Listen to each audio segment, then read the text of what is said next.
In the UK, our principal threats are coming from China, coming from Russia. But there are, off the top of my head, I can think of at least another 20 countries that will be carrying out espionage activities across the UK, and it's similar across Europe. They have been involved in espionage activity, not just in the UK, but probably across Europe as well. And that to me would suggest that it's not just the UK security service, because the lead for counterintelligence in the UK is MI5. The counter-terror police are the policing arm that will carry out the arrests and policing activity on it. But it's almost certainly involved intelligence partners and policing partners across Europe. Again, we can't really speculate exactly what these five people have been doing. But if we're to cast our net out a little more wider now, and just sort of talk about the general climate in terms of intelligence and spying on behalf of a country like Russia, what kind of sort of hurdles, obstacles are we facing at the moment? And is it right to say that we're perhaps experiencing less spying or more spying?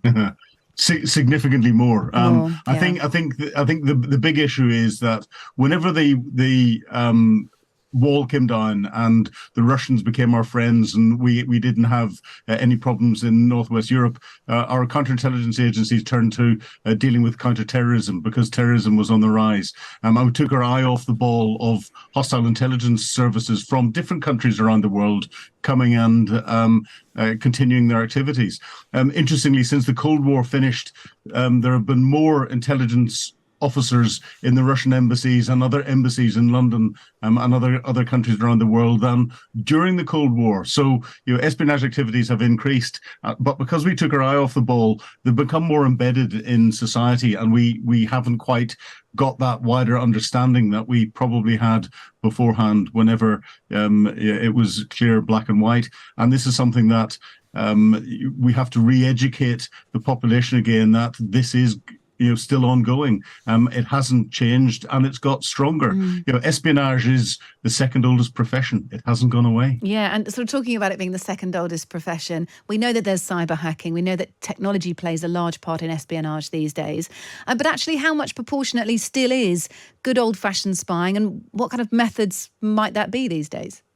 Well, modern technology has just brought additional methods into it as well, but it doesn't stop the good old-fashioned methods of trying to compromise the individual, compromise another human being, and get them to supply you information or more that is of use to whoever you are working for, whether it be the Russians, the Chinese, or elsewhere. And we have to put this into context. Every country is at this. The bigger countries are just slightly better at it and focused on other bigger countries. So, in the UK, our principal threats are coming from China, coming from Russia.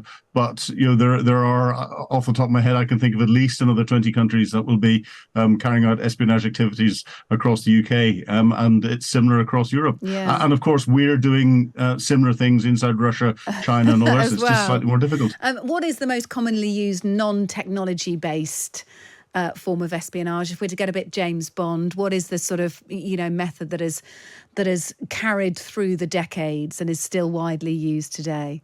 Well, it's recruiting another human being who has got access to the material that you want, who'll provide that material to you. And you can recruit them through a number of different ways. Ideally, you get someone who's got the similar beliefs to you and wants to help you. But there's other ways of compromising individuals by getting what's called compromat on them, and then they get blackmailed into providing you information, or they just get offered lots of money to come and do it. And it's trying to find that motivation of individuals. So getting another human being, human intelligence is the one big thing that hasn't gone away.